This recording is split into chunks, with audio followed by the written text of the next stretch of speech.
Olá, pessoal. De início, eu gostaria de cumprimentar o pessoal da Parábola pela iniciativa desses mini-cursos com os seus autores. Os mini-cursos nos ajudam a enfrentar a quarentena e, ao mesmo tempo, oferecem a oportunidade de nós ampliarmos um pouco o nosso conhecimento.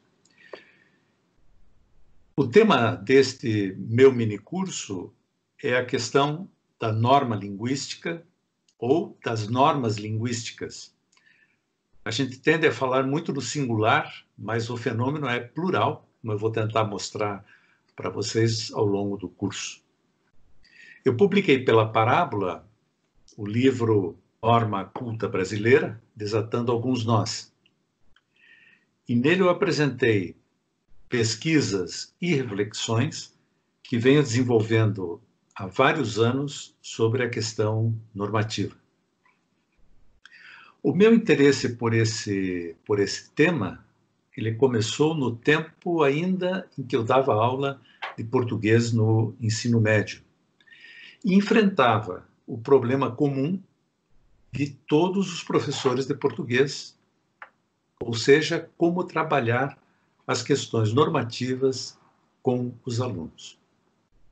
A tradição escolar sempre se pautou, nesse tópico específico, pelos conceitos rígidos de certo e errado.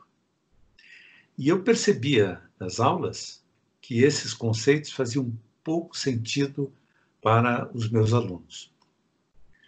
Muitos dos preceitos normativos, preceitos de correção, eles apresentam dados linguísticos que estão muito distantes do senso linguístico dos falantes.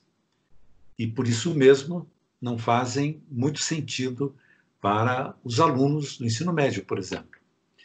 E raramente são incorporados cognitivamente por esses alunos. Essa é uma experiência que eu tive e que os professores em geral, de português em geral, têm. Bom, diante desse fato, eu comecei a investigar para tentar entender as razões da distância que há entre os preceitos normativos e o senso linguístico dos alunos. Um esforço para tentar entender de onde é que vem esse artificialismo, esse anacronismo dos preceitos normativos. Por exemplo, por que nós insistimos tanto ainda que a ênclise, isto é, a colocação dos pronomes átonos depois do verbo, é a posição normal desses pronomes na frase, quando a posição normal dos pronomes oblíquos no português brasileiro é a próclise. Ou, mais um exemplo, por que nós insistimos tanto em dizer que o verbo assistir, no sentido de ver, de estar presente, é transitivo indireto, quando no português brasileiro, falado e mesmo escrito, ele é transitivo direto e admite até voz passiva. Esses são alguns dos muitos exemplos do conflito entre os preceitos normativos e a realidade do português brasileiro. Esses conflitos têm uma razão histórica e eu vou me referir a ela em outro ponto do nosso mini-curso. O que importa trazer nesse momento é a distinção que foi ficando muito clara para mim nesse processo e que tem sido formulada e discutida também por outros linguistas, é a distinção entre norma culta e norma padrão. E para entender essa distinção, é preciso entender primeiro o próprio conceito de norma que foi estabelecido e elaborado pelos estudos linguísticos. Trata-se de um conceito que vem sendo elaborado na linguística desde pelo menos o fim do século XIX. O pano de fundo de toda essa discussão é o fato de que a língua, qualquer língua que seja, é sempre heterogênea. A língua existe unicamente como um conjunto de variedades. Esse é o fato. Esse é um ponto central da reflexão sobre a realidade linguística. Não existe língua de um lado e variedades de outro, ou não existe língua por sobre as variedades. O que existe é um conjunto de variedades linguísticas que são reunidas por uma motivação histórica, política, cultural, sob um nome comum, né? Português, inglês, alemão, chinês, etc. Quando, portanto, nós dizemos português, esse nome não designa um objeto empírico, uno, homogêneo, claramente delimitável e objetivamente definível por critérios apenas linguísticos. E quando eu digo critérios apenas linguísticos, estou me referindo a critérios estruturais, né, ou léxico-gramaticais. Uma língua não se define linguisticamente. O nome singular, português, recobre, de fato, uma realidade que é plural, ou seja, um conjunto de inúmeras variedades reconhecidas histórica, política e culturalmente por seus falantes como manifestação de uma mesma língua. São, portanto, critérios externos, históricos, políticos, culturais, que recortam uma língua e não critérios internos, estruturais, gramaticais. E a sociologia da linguagem, ela desvelou alguns aspectos da alta complexidade envolvida nessa questão do estabelecimento do que é uma língua. Mostrou, por exemplo, que falantes de diferentes comunidades linguísticas se reconhecem como falantes de uma mesma língua, mesmo quando não há entre eles inteligibilidade mútua. E o exemplo clássico da sociologia da linguagem é o chinês. Os falantes das variedades reunidas sob a designação de mandarim se consideram falantes de chinês, tanto quanto os falantes das variedades reunidas sob a designação de cantonês, embora entre eles não haja mútua inteligibilidade. E o contrário também acontece. Falantes de variedades mutuamente inteligíveis, né, poderiam ser consideradas por critérios puramente linguísticos, isto é, fonológicos, morfológicos, sintáticos e lexicais, como partícipe de um mesmo contínuo dialetal.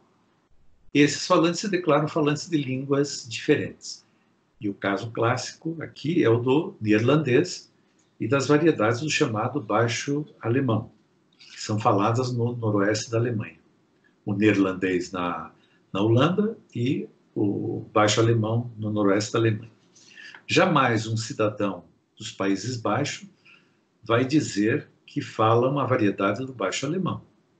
Por razões políticas e culturais, ele sempre se reconhecerá como membro de uma comunidade que fala uma língua específica que tem um nome próprio, neerlandês. De certa forma, o mesmo se aplica ao caso dos falantes do galego e do português. Poderíamos tecnicamente argumentar que as duas realidades linguísticas pertencem ao mesmo contínuo dialetal. No entanto, de novo, por razões históricas, políticas e culturais, os respectivos falantes se declaram falantes de línguas diferentes, galego, ao norte do Minho, e português. Algumas vezes se tentou, no plano teórico, reduzir as variedades a uma única representação altamente abstrata, acreditando que essa representação corresponderia a uma definição linguística de língua, que pairaria então sobre as variedades. Foi dado o nome de sistema a essa representação abstrata, a esse projeto teórico de representação abstrata. Isso, porém, nunca foi alcançado, nem parcialmente, a definição de um sistema para um conjunto de variedades. Nunca se conseguiu definir o tal sistema acima das variedades e que sintetizasse todas elas. Tal fato reforça a concepção de que não há definição puramente linguística estrutural de uma língua. A definição sempre será dada, vamos repetir, tendo por base critérios históricos, políticos e culturais. E, linguisticamente, uma língua será sempre entendida como conjunto das variedades assumida por seus falantes como constitutivas da mesma língua. Essa impossibilidade teórica foi nos levando ao conceito de norma, para acomodar a realidade linguística heterogênea nos nossos modelos teóricos. Em termos gerais, podemos afirmar que cada variedade corresponde uma norma, a cada variedade corresponde uma norma linguística. No entanto, além dessa correspondência variedade-norma, a linguística teve de incorporar uma outra dimensão da realidade das línguas.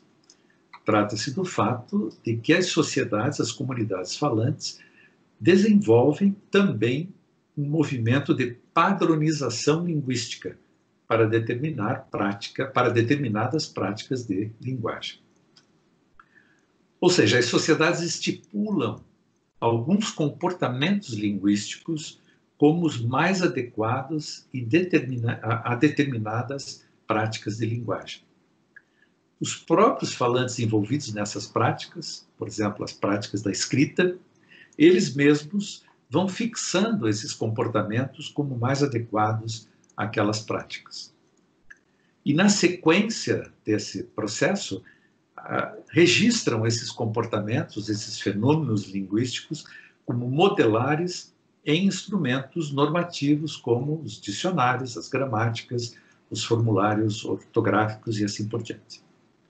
Desse modo, o conceito de norma se desdobra nos estudos linguísticos em duas dimensões diferentes, que podemos identificar por meio de dois adjetivos diferentes. De um lado, temos a norma normal e, de outro lado, temos a norma normativa. Certo? São essas duas dimensões do conceito de norma que vão sustentar a diferença que nós apontamos no início entre o que chamamos de norma culta e de norma padrão. Né? Norma culta e norma padrão. E isso nós vamos abordar no nosso próximo módulo do minicurso. Até lá.